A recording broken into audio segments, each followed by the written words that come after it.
بسم اللہ الرحمن الرحیم، السلام علیکم۔ میں ہوں آپ کا میزبان ساجد گندل۔ آج 28 مئی ہے سال 2022۔ آڈیو ویڈیو کوئن کا کپتان کے خلاف ایک اور حملہ ناکام ہوا ہے۔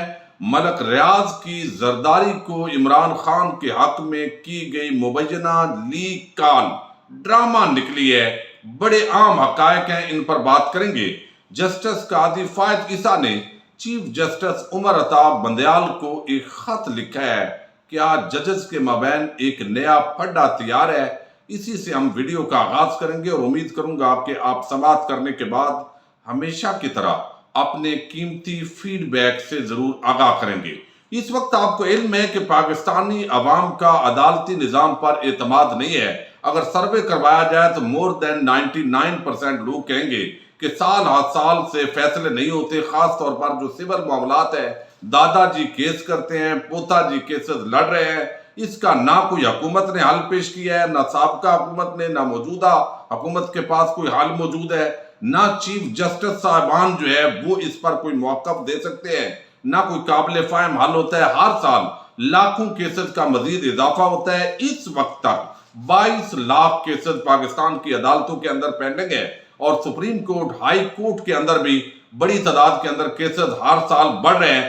اس حوالے سے ایک جسٹس قاضی فائد عیسیٰ نے چیف جسٹس آف پاکستان کو خط لکھا ہے، لیکن بجائے اس کے کہ کیسز کیسے کم ہونے ہیں، اس معاملے کو ایڈریس نہیں کیا گیا۔ ہائی کورٹ کے ججز کی جو اپوائنٹمنٹ کا طریقہ ہے، اکثر جب ہائی کورٹ کے ججز کی اپوائنٹمنٹ ہوتی ہے تو آپ کو علم ہے اگرچہ جوڈیشل کمیشن یہ کرتا ہے، لیکن بڑے سوالات کھڑے ہوتے ہیں کہ فلاں جو جج صاحب ہے ان کا فلاں چیمبر سے تعلق ہے، فلاں کا فلاں سے تعلق ہے، تو کوئی مقابلے کا امتحان نہیں ہوتا، کوئی عام وکلاء اس کے اندر کمپٹیشن میں حصہ لیں، میرٹ پر وہ ریٹن ٹیسٹ دیں، اس کے بعد انٹرویو دوں اور ان کو جج اپوائنٹ کیا جائے۔ یہی وجہ ہے کہ ہر مرتبہ جو ہائی کورٹ کے ججز اپوائنٹمنٹ ہوتی ہے اس پر سیاسی بھرتیوں کا الزام لگتا ہے۔ ہائی کورٹ سے ہی آگے سپریم کورٹ کے اندر ججز نے جانا ہوتا ہے، لیکن اس معاملے کو بھی محترم قاضی فائد عیسیٰ نے نہیں اٹھایا، جو اصل میں پوری جڑ ہے۔ لیکن ان کا جو مسئلہ ہے وہ ہے سپریم کورٹ آف پاکستان کے ججز کی اپوائنٹمنٹ کے ہائی کورٹ سے کس طرح کے ججز کو سپریم کورٹ کے اندر آنا چاہیے۔ یہ تھوڑا میں آپ کے سامنے رکھتا ہوں، انتہائی عام خط ہے، اور یہ میں سمجھتا ہوں یہ بھی ایک اچھا خط ہے۔ اس کو بجائے نیگیٹو لینے کے ہمیں اچھے پیرائے میں لینا چاہیے۔ وہ لکھتے ہیں کہ ہائی کورٹ چیف جسٹس اور سینئر ججز کی سپریم کورٹ میں تعیناتی کی طویل روایت رہی ہے، لیکن سینئرز کو نظر انداز کر کے جونیئر جج کی روایت جسٹس قاضی جو جسٹس ثاقب نثار اور جسٹس گلزار نے متعارف کروائی ہے۔ آئین پاکستان لوگوں کو جوڑ کر رکھتا ہے، یہ بتانے کی ضرورت نہیں کہ جب بھی آئین کی خلاف ورزی کی گئی اس کا نقصان ہوا۔ اعلیٰ عدلیہ کے جج آئین کے تحفظ اور دفاع کا حلف اٹھاتے ہیں، اور حلف کا عام تقاضا ہے کہ آئینی بنیادی حقوق کا تحفظ ہو اور انہیں روندا نہ جا سکے۔ وہ کہتے ہیں کہ اعلیٰ عدلیہ میں ججز تقرری کرتے دیکھا جائے کہ وہ غیر آئینی اقدام کی مزاحمت اور کالعدم قرار دینے کی صلاحیت رکھتا ہے۔ عدلیہ پر عوام کا اعتماد یقینی بنانا ایک لازم امر ہے۔ عوامی اعتماد کے بغیر عدالتی فیصلے اپنی ساخ کھو دیتے ہیں۔ آگے وہ لکھتے ہیں کہ جیسے جسٹس نسیم حسن شاہ، وہ کہتے ہیں کہ انہوں نے بعد میں اپنی غلطی کا اعتراف کیا، دیر آئے درست آئے، لیکن اس سے ذوالفقار علی بھٹو کی زندگی واپس نہیں آئے گی۔ یعنی ذوالفقار علی بھٹو کا انہوں نے بتایا تھا نسیم حسن شاہ نے ایک انٹرویو میں کہ یہ غلط فیصلہ تھا اور ہمیں اس پر شرمندگی ہے، یہ سیاسی ایک فیصلہ دیا گیا تھا۔ آگے وہ کہتے ہیں کسی کو جج بنانا ہے، کسے نہیں۔ تاثر یہ ہے کہ ایسا بیرونی عوامل کے باعث کیا جاتا ہے۔ عدلیہ میں تقرریوں کے بارے میں اس تاثر کو دور کیا جانا چاہیے۔ اعلیٰ عدلیوں میں ججوں کی تقرری کے عمل کو شفاف بنانے کی ضرورت ہے۔ جسٹس قاضی فائد عیسیٰ لکھتے ہیں کہ فرد واحد کی جانب سے ایک نام دینا، تقرری کے لیے ووٹنگ پر مجبور کرنا اور ایک ووٹ سے جج بن جانا آئین کے مطابق نہیں ہے۔ عوام کا یہ تاثر کہ عدلیہ آزاد نہیں، اپنا احترام اور اخلاقی جواز کھو دیتی ہے۔ آگے انہوں نے جو بیوروکریٹ ہے اس کو رجسٹرار بنانا، اس پر بھی سوال اٹھایا ہے، اور وہ کہتے ہیں کہ کمیشن کے پہلے اجلاس کا تجربہ بہت اچھا تھا، اور لیکن خفیہ رکھنے کا معاملہ اور بیوروکریٹ کو اس وقت بھی آپ نے بنایا ہوا ہے۔ یہاں رجسٹرار سپریم کورٹ اور وہ منمانے فیصلے کرتے ہیں، یہ نہیں ہونا چاہیے۔ تو یہ ایک بڑے سوالات انہوں نے اٹھائے ہیں۔ بہرحال اس کے اندر اچھی تجاویز ہیں، دیکھنا چاہیے۔ ان چیزوں کو، لیکن اصل معاملہ ہائی کورٹ کی ججز کی اپوائنٹمنٹ کا طریقہ کار جب تک میری نظر میں وہ تبدیل نہیں ہوگا، یہ حالات جو ہے وہ بہتر نہیں ہوں گے بلکہ اور گمبھیر ہوتے جائیں گے۔ اب یہاں پر ایک اور ڈیولپمنٹ ہوئی ہے، آئے روز مختلف طرح کے الزامات لگتے رہے ہیں، اور مزے کی بات یہ ہے کہ آڈیو ویڈیو کوئین کا ٹائٹل آپ کو علم ہے جس کو دیا جاتا ہے، عمران خان پر طرح طرح کے حملے کیے گئے۔ جب سے یہ آپریشن رجیم چینج آیا ہے اس کے بعد ایک تو کہا گیا کہ ان کو فارن فنڈنگ کیس کے اندر سزا ہو جائے گی، وہ بھی فلاپ ہو گیا چونکہ وہ فارن فنڈنگ کا کیس ہی نہیں نکلا، وہ ممنوعہ فنڈنگ کا کیس ہے جو چل رہا ہے، جو بھی اس پر زیادہ سے زیادہ فیصلہ آئے گا تو وہ فنڈ ضبط ہو جائیں گے۔ اس کے ساتھ ہی ہم نے دیکھا فرح خان کا سکینڈل لانے کی کوشش کی گئی، فلاپ ہو گیا۔ عمران خان کے خلاف ایک بھی براہ راست کوئی کرپشن کا الزام ثابت نہیں کر سکے بلکہ لگا ہی نہیں سکے، یہ اتنی ناکامی جو ان کو ہوئی۔ پھر ہم نے دیکھا غیر اخلاقی ایک ویڈیو آڈیو کا ڈنکے بجے کہ یہ اس طریقے سے کوئی جعلی بنائی جا سکتی ہے، وہ بھی ناکام ہو گیا۔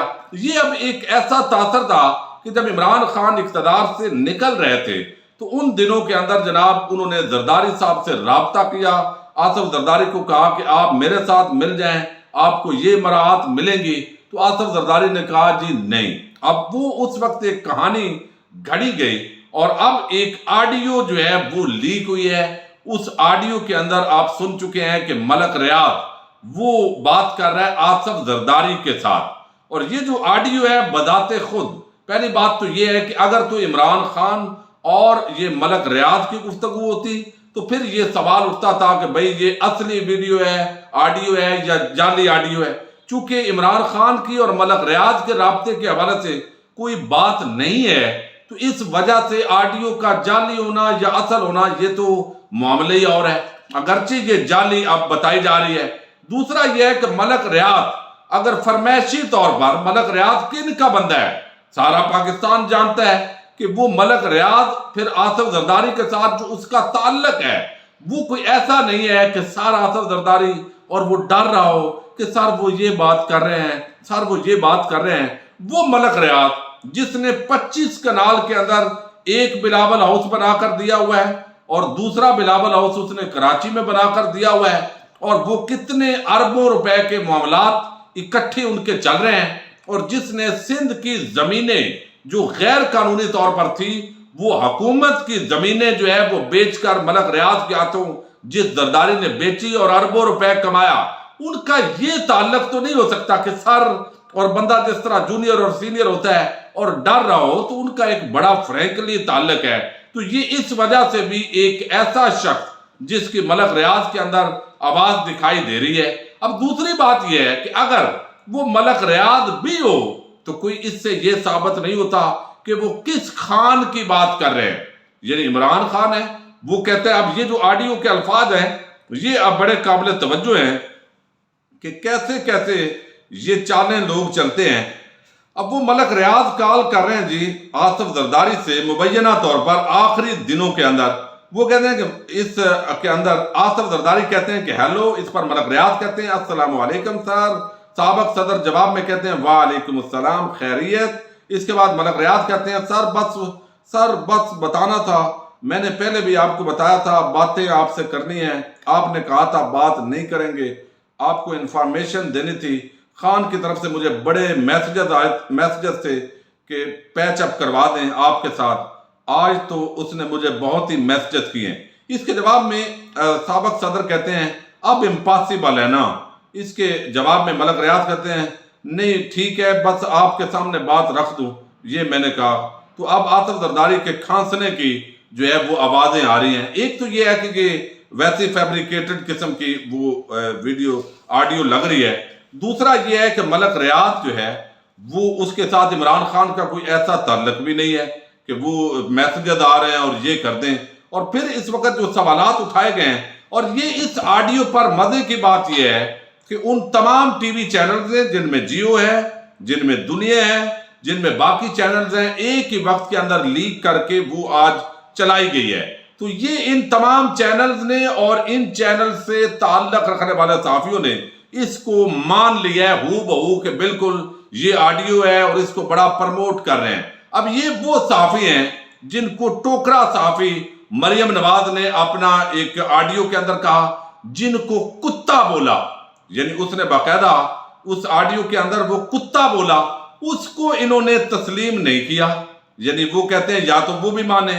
پھر جس طرح بلاول نے ان کو کتا بالا، تو یہ پوری ایک نسل ہے جو یعنی ایک سیاسی، میں صحافتی نسل آپ کو بول رہا ہوں، ویسے نہیں کوئی الزام لگا رہا، جو ان طرح کی چیزوں پر گدھ کی طرح چل پڑتے ہیں، جو زرداری اور شریفوں کے مفاد کے اندر ہوتی ہے، تو انہوں نے وہ بہو اس کو جس طریقے سے مانا ہے۔ اب اس پر موقف آیا ہے عمران خان کی پارٹی کا۔ اس پر ڈاکٹر ارسلان خالد کہتے ہیں کہ ملک ریاض اور زرداری کی پھیلائی فون کال ایسے ہی ہے کہ میں ابھی جبران کو فون کال کروں اور کہوں کہ نواز شریف آج بھی پیغام بھیج رہا تھا کہ جبران سے کہو میرے پر سوشل میڈیا پر ہاتھ تھوڑا رکھے، پھر اسی فون کال کو ریکارڈ کر کے چلوا دوں کہ فون کال لیک ہو گئی۔ کن جائلوں سے مقابلہ پڑا ہے۔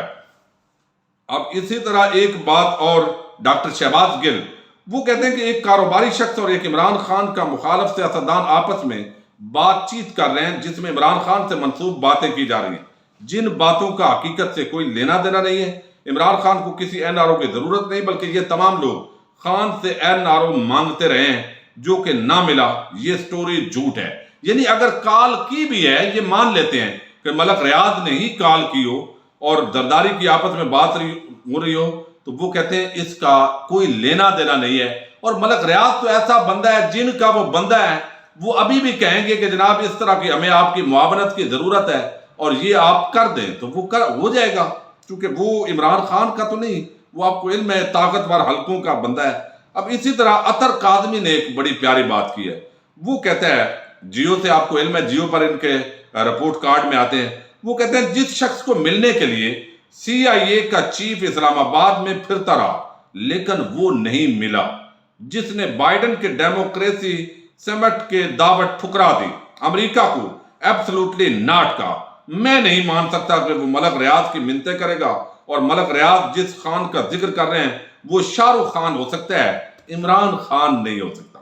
تو یہ ایک پوری چال بہرحال بنائی گی، بالآخر یہ بھی ڈرامہ فلاپ ہو گیا ہے۔ اب کوئی اور یہ کریکٹر اسیسینیشن کریں گے، یہ ان کے حربے ہیں، کوئی اور جعلی آڈیو بھی لا سکتے ہیں، کوئی جعلی ویڈیو بھی کر سکتے ہیں، عمران خان کو ڈرانا دھمکانا، یہ پورے حربے ہوں گے۔ لیکن عمران خان مسلسل سرخ رو ہو رہا ہے اور یہ مزید دل دل کے اندر پھنستے جا رہے ہیں۔